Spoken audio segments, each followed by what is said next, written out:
Desde las áridas tierras de Macedonia hasta los confines de la India, una figura se alzó para cambiar el curso de la historia para siempre. Un joven rey cuyo nombre resonaría a través de los siglos.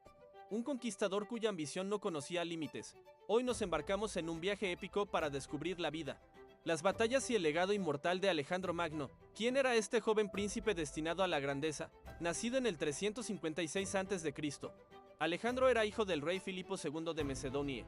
Desde niño, demostró una inteligencia y una valentía extraordinarias. Su educación estuvo a cargo de uno de los más grandes pensadores de todos los tiempos, Aristóteles. El filósofo no solo le enseñó retórica y política, sino que también despertó en él una insaciable curiosidad por el mundo, la ciencia y las culturas lejanas.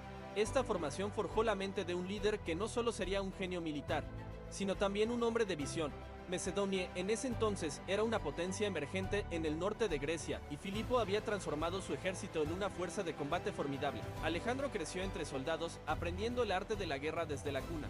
Con solo 16 años, ya gobernaba Macedonia como regente mientras su padre estaba en campaña.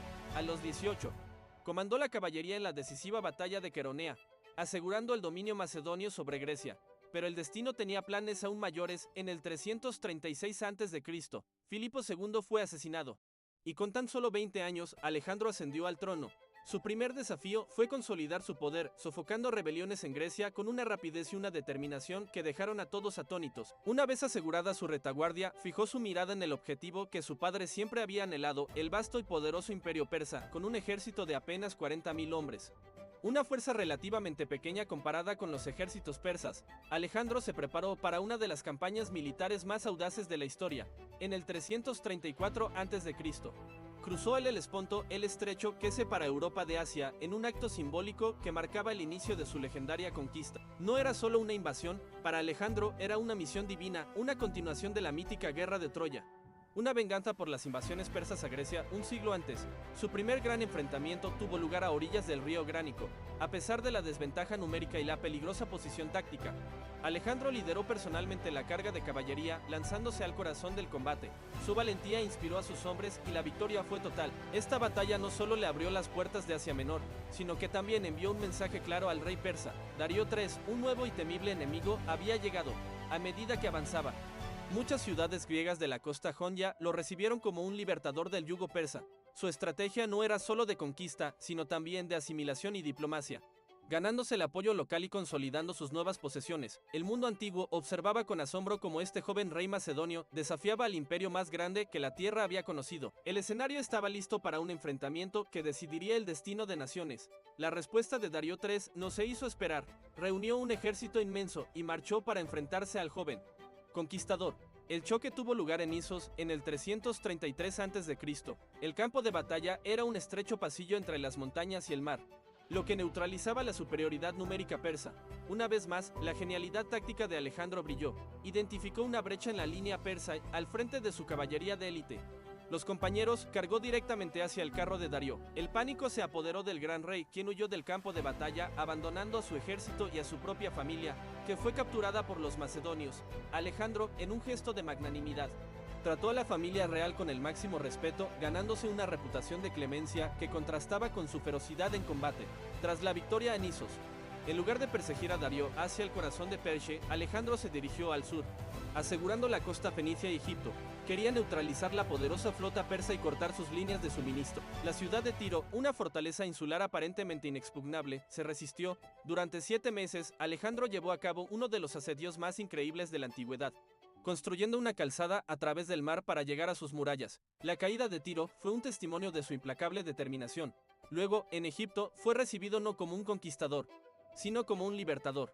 Los egipcios lo proclamaron faraón y lo reconocieron como hijo del dios Amón. Allí, en el delta del Nilo, fundó la primera y más famosa de sus muchas ciudades, Alejandría, destinada a convertirse en el faro cultural y comercial del mundo antiguo. Con el Mediterráneo oriental bajo su control, Alejandro estaba listo para el enfrentamiento final. Darío, desesperado, le ofreció la mitad de su imperio a cambio de la paz y la devolución de su familia. La respuesta de Alejandro fue contundente. No podía haber dos soles en el cielo. En el 331 a.C., Los dos ejércitos se encontraron en las llanuras de Gaugamela, cerca del actual Mosul, en Irak. Darío había reunido la fuerza más grande que pudo, incluyendo carros con hoces y elefantes de guerra, y había elegido un terreno amplio y llano para desplegar todo su poder. La batalla de Gaugamela es considerada una obra maestra de la táctica militar. Alejandro, enfrentándose a un ejército que lo superaba en número al menos 2-1, utilizó una formación oblicua y una serie de maniobras complejas para crear una apertura en el centro persa, como en Isos. Lideró una carga decisiva directamente hacia Darío, y de nuevo el gran rey huyó, sellando el destino de su imperio. La victoria fue aplastante. El camino hacia las grandes capitales persas Babilonia, Susa y Persépolis estaba abierto. Alejandro entró en Babilonia como un rey triunfante, y poco después tomó Susa, apoderándose de su increíble tesoro. Finalmente, llegó a Persépolis, el corazón ceremonial del imperio persa, en un acto de venganza simbólica por la quema de Atenas un siglo y medio antes. Ordenó incendiar el magnífico palacio de Jerjes. El imperio aqueménida, que había dominado Asia durante más de 200 años, había caído, pero para Alejandro, la conquista no había terminado. Su ambición lo empujaba siempre más allá, hacia el horizonte desconocido. Tras la caída de Persépolis y la posterior muerte de Darío III a manos de sus propios sátrapas, Alejandro se proclamó su sucesor legítimo. Ahora era el gran rey, el señor de Asia, pero su curiosidad y su deseo de alcanzar los fines del mundo eran insaciables. Durante los siguientes años, se adentró en las remotas y salvajes tierras del este, en lo que hoy es Afganistán y Asia Central. Esta fase de su campaña fue brutal y desgastante, una guerra de guerrillas contra tribus feroces en un terreno montañoso y hostil. Fue aquí donde se casó con Roxana, la hija de un jefe bactriano, en un intento por unir a los pueblos macedonio y persa y consolidar su imperio. Finalmente, su mirada se posó en el legendario Valle del Indo. En el 326 a.C. cruzó las montañas del Hindu Kush y entró en la India. Allí se enfrentó a un nuevo y formidable adversario, el rey Poro y su ejército de elefantes de guerra, algo que sus hombres nunca habían visto. La batalla de Lidaspes fue una de las más costosas para Alejandro. A pesar del terror que infundían los elefantes, su genio táctico volvió a prevalecer, logrando una victoria asombrosa. Impresionado por la valentía de Poro, Alejandro no solo le perdonó la vida, sino que le devolvió su reino y lo convirtió en un aliado. Pero este fue el punto de inflexión.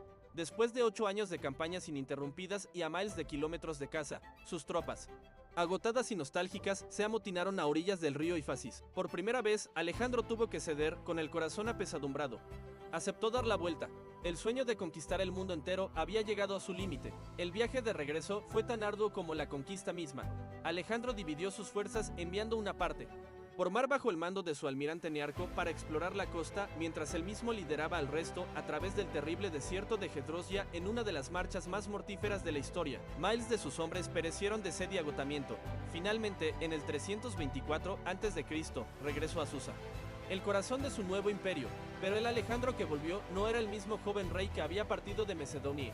Se había vuelto más autocrático, adoptando costumbres persas y exigiendo ser venerado como un dios, lo que generó tensiones con sus veteranos macedonios. Su visión era la de un imperio sincrético, una fusión de las culturas griega y oriental, pero esta idea era demasiado radical para muchos de sus contemporáneos. En el 323 a.C., mientras se encontraba en la antigua ciudad de Babilonia planeando nuevas campañas, esta vez hacia Arabia, cayó enfermo. Después de días de fiebre y agonía, Alejandro Magno, el conquistador del mundo conocido, murió a la edad de 32 años. Sus últimas palabras, según la leyenda, al ser preguntado a quién dejaba su vasto imperio, fueron Toi Kratistoi, que significa el más fuerte. Su muerte repentina dejó un vacío de poder inmenso. No tenía un heredero claro y su imperio, forjado por la espada y la voluntad de un solo hombre, se sumió en el caos. La pregunta que todos se hacían era, ¿qué pasaría ahora con el mundo que él había creado? La muerte de Alejandro no fue el final de su historia, sino el comienzo de su leyenda y de una nueva era. Su vasto imperio, que se extendía desde Grecia hasta la India, no pudo mantenerse unido. Sus generales, conocidos como los diádocos o sucesores, se enzarzaron en décadas de guerras brutales por el control de los territorios. Finalmente, el imperio se fragmentó en varios reinos helenísticos, siendo los más importantes el reino tolemaico en Egipto, el imperio seleucida en Asia y la dinastía antigónida en Macedonia, aunque su sueño de un imperio unificado se desvaneció. Su legado cultural fue profundo y duradero. La conquista de Alejandro desató una era de intercambios sin precedentes entre Oriente y Occidente. La cultura, la lengua, el arte y la filosofía griegas se extendieron por todo el antiguo cercano Oriente, fusionándose con las tradiciones locales en un fenómeno que conocemos como helenismo. Ciudades como Alejandría en Egipto se convirtieron en los nuevos centros del saber, albergando la biblioteca más grande del mundo antiguo y atrayendo a científicos, filósofos y poetas de todas partes. El griego se convirtió en la lengua franca de la región durante siglos. Alejandro Magno cambió el mapa del mundo, pero más importante aún, cambió la forma en que el mundo se veía a sí mismo. Su figura ha inspirado a innumerables líderes y soñadores a lo largo de la historia, desde Julio César hasta Napoleón. Un hombre cuya vida, aunque corta, fue tan grandiosa que se convirtió en mito. Gracias por acompañarnos en este viaje a través de la vida de uno de los personajes más fascinantes de la historia. Si te ha gustado este video, no olvides darle a me gusta, compartirlo y suscribirte a nuestro canal para no perderte más historias épicas como esta. Hasta la próxima.